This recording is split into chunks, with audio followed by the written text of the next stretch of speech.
दोस्तों, आज हम बाइबल की एक ऐसी घटना के बारे में बात करने जा रहे हैं जो न केवल चमत्कारी है बल्कि हमें जीवन में धैर्य, विश्वास और आशा का पाठ सिखाती है।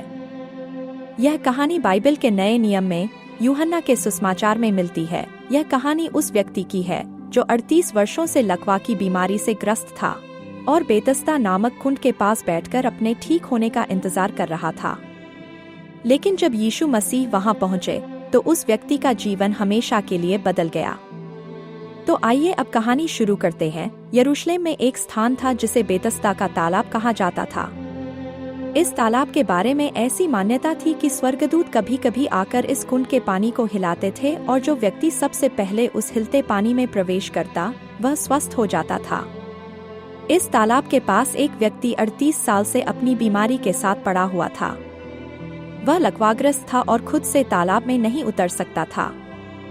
उसने इतने वर्षों से इसी आशा में वहां समय बिताया कि कोई उसे तालाब में उतारने में मदद करेगा। एक दिन यीशु वहां आए और उन्होंने उस व्यक्ति को देखा। उन्होंने उससे पूछा, क्या तुम स्वस्थ होना चाहते हो? उस व्यक्ति ने कहा, मेरे पास ऐसा कोई भी नहीं है जो मुझे इस पानी में उतार सके। हर बार जब भी पानी हिलता है तो कोई और मुझसे पहले उसमें उतर जाता है। यीशु ने उससे कहा, उठो, अपनी खाट उठाओ और चलो। उस व्यक्ति ने तुरंत ही अपने शरीर में एक शक्ति महसूस की और वह अपनी खाट लेकर उठ खड़ा हुआ और चलने लगा। इस तरह यीशु के एक निर्देश से उसकी 38 वर्षों की बीमारी का अंत हो गया। इस कहानी से हमें यह सीखने को मिलता है कि पहली बात, आशा और विश्वास बनाए रखना। इस व्यक्ति ने 38 वर्षों तक अपने चंगे होने की उम्मीद नहीं छोड़ी, चाहे उसकी परिस्थिति कितनी भी कठिन क्यों न हो। यह हमें सिखाता है कि जीवन में हमें कठिन समय में भी अपने विश्वास को बनाए रखना चाहिए। दूसरी बात, स्वयं पर निर्भर रहना। हमें अपनी समस्याओं का समाधान खुद से खोजने का प्रयास करना चाहिए और दूसरों पर अधिक निर्भर नहीं होना चाहिए। तीसरी बात, ईश्वर की असीम दया।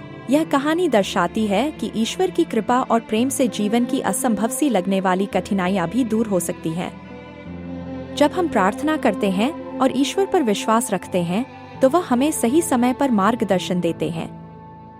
और चौथी बात, सकारात्मक आत्मनिर्णय की शक्ति।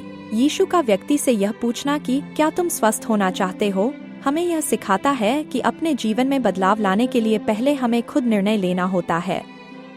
अगर आप भी किसी कठिनाई या समस्या में फंसे हुए हैं तो आज से ही धैर्य रखें और विश्वास करें।